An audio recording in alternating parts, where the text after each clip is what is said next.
Hello, good day. This is Dr. Prakash Hande from the National University of Singapore. Today I'm going to speak on the public perception of nuclear radiation and educational dialogue with the undergraduate students. As we all know, the public perception of nuclear radiation mostly depends on how small risks are measured, communicated, and managed. Reports of past radiation or nuclear accidents at Three Mile Island, Chernobyl, and the leaks at the Fukushima nuclear facility in Japan following an earthquake tsunami in 2011 have triggered concern, even panic among students of the general public or the members of the general public. The Radiation and Society Dialogue adopts a multidisciplinary approach to analyze debates and controversies about radiation and nuclear technology. The primary goal of this seminar-style educational dialogue is to equip students with analytical tools required to assess and question sources of information and the various assumptions that have been built into their background knowledge, radiation and nuclear power and nuclear energy, and its effect on mankind and the societal perception of radiation per se.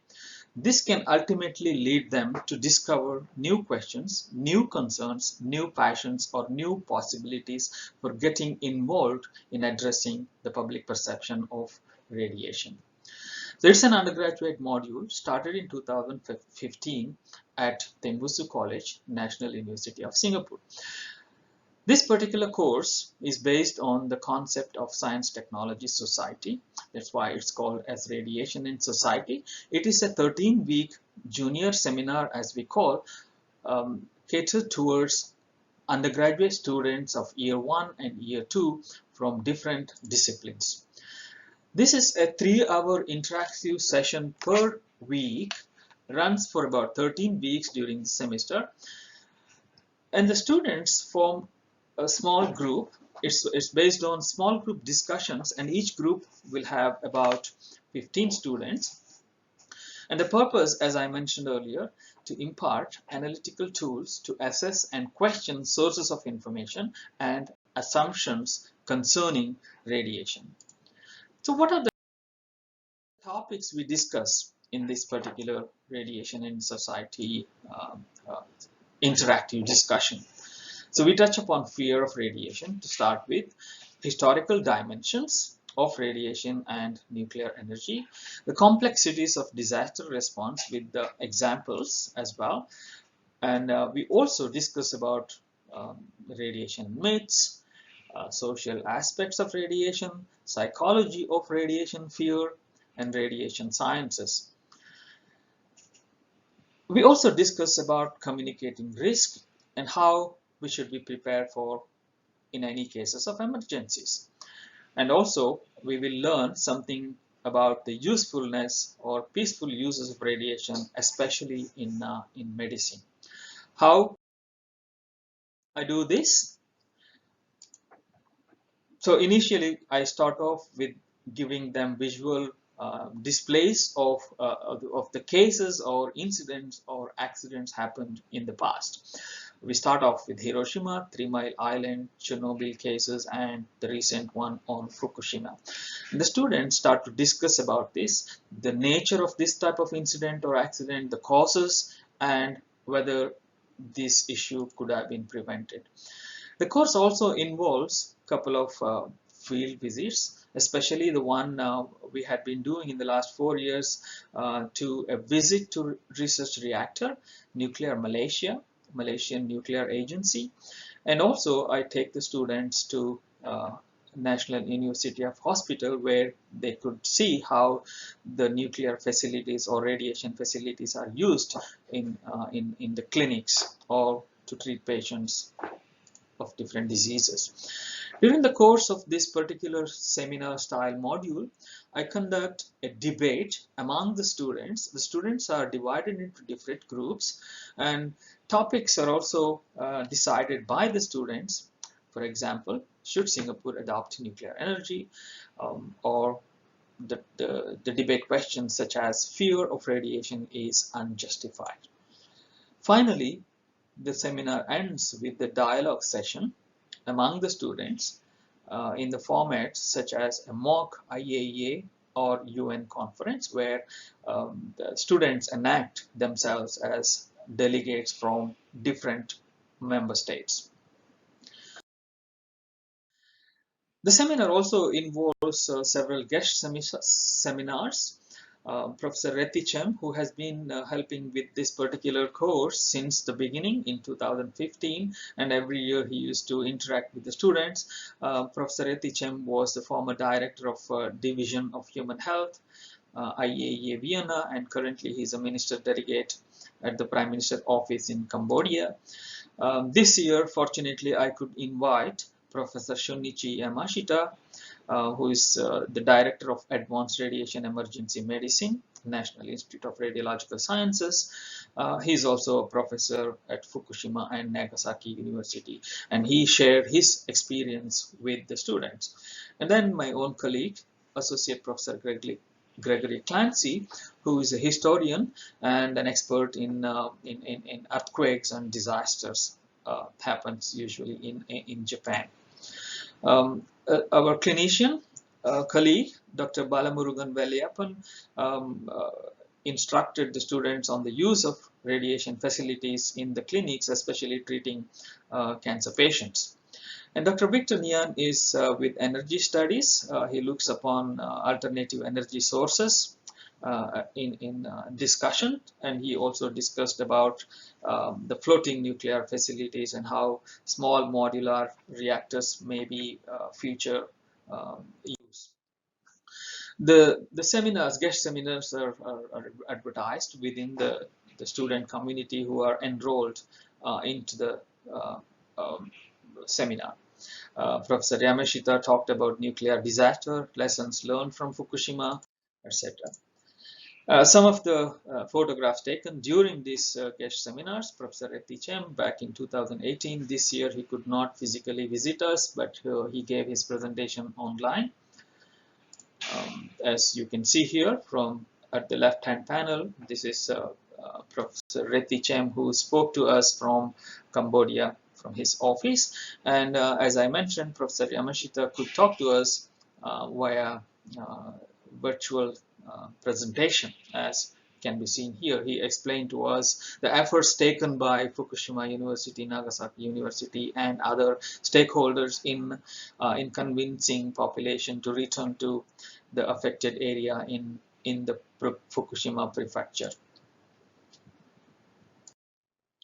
And then finally, at the end of the seminar, and end of the session in the semester, I asked the students enact themselves as delegates from member states, and we choose a specific topic which could be discussed among the delegates from different member states, and I call this as mock IAEA dialogue or conference. And this is one of the sessions we had. The students are sitting in different places in groups, and then they discuss and present their cases for individual member states such as Russia, United States, South Korea, Japan, etc. In the field visits, as I mentioned, every year I take the students who are taking radiation in society seminar to Nuclear Malaysia, where they had an opportunity to visit the research reactor. As you can see from the right hand panel here, they could even enter the core structure of the nuclear facility in Malaysia. Unfortunately, this year we couldn't have the visit. Physically, we couldn't go to Malaysia to have the research reactor visit. At the same time, as a second field visit, I take the students to National University of Hospital. My colleague from the university, Professor Keith Lim and Dr. Balamurugan, helped us in explaining the students on the use of nuclear radiation in the clinic, especially diagnosis and therapy in cancer. In 2018, I had an opportunity to take some of the students to Japan, where we visited National Institute of Radiological Sciences in Chiba, and then Fukushima Agricultural Research Center in Fukushima, as well. So where in this particular agricultural technology center, the students could witness the efforts taken to monitor radiation in the produces and vegetables and other seafood products from the prefecture, how they measure radioactivity in this particular facility. And fortunately, TEPCO allowed us to visit, 1 hour visit to Fukushima Daiichi nuclear power plant in 2018, where the students could see the efforts made to decommission uh, the nuclear power plant after 2011 incident. And this was really a great experience, probably once in a lifetime experience for the students to visit a decommissioning nuclear reactor. At the end of the semester, what I do is I conduct a survey. I ask students 15 questions, and then they could respond anonymously. One of the questions asked here is, considering the fact that different sources of energy available, do you think nuclear energy is a good choice, realistic choice, or bad choice? So here many students consider this as a realistic choice. At the same time, do you agree with the following argument? Countries with nuclear power plants should use the ones they already have, but none should build one. So 61% of the students disagree with this particular question. And the students also believe that the risks from nuclear reactors are low at this moment, even after consideration that there might be terrorism involved in this particular era. The other interesting thing I do in the seminar is that I take students' perception at the start of the semester, and then when I finish the teaching in the 13th week. So as you see, in the beginning, students had an impression that this radiation is bad, Japan is full of radiation, and that eventually, after learning a lot of things, they would, their impression was different at the end of the semester. So where they say that nuclear radiation provides so much more benefits than harm. Student reflections reveal on perspectives of nuclear energy, perspectives on where nuclear energy stands compared to other energy sources.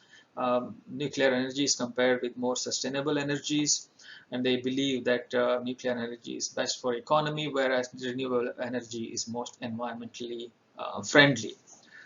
Which is also most acceptable and safest, whereas nuclear energy is most sustainable as well. So, all in all, what I can say in conclusion, that this seminar style module is expected to equip the students with analytical tools required to assess and question to sources of knowledge as well as social perception of radiation.